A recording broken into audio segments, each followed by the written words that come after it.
Hi friend! Great morning! We are in Maharika here in Tarlac. So let's study God's Word. Yung didakin natin today is out of great love. Yung Bible verse niya is from Acts 20 verse 35. It is more blessed to give than to receive. The one who wrote today's story is si Skring Taladen. So ang story niya is about yun nga, as the Bible verse yung sa Acts 20:35 talks about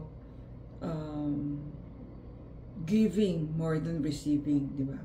So sabi niya, yung question ni Sis Chris is, do you sometimes feel that life is unfair? Bakit unfair? Kasi you kept giving your best time, money, and effort, but things are not going as you expect. But some people who are, kumbaga, feeling mo they're just barely giving the minimum, but they are blessed abundantly. So parang we felt life is not fair. So sabi ni Sis Chris, she can relate to this.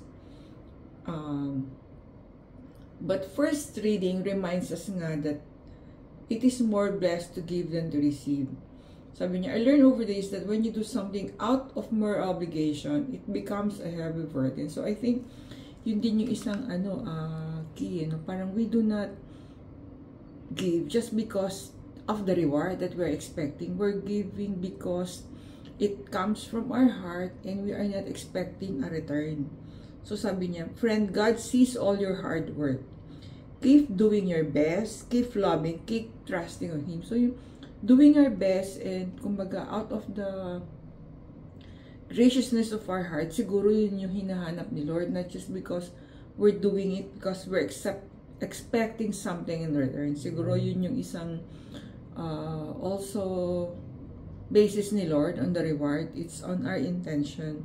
So yung prayer natin today is, how can you extend or reflection a helping hand to someone today? Dear God, thank you for the opportunity to love and serve you today. Thank you for watching. See you on our next video.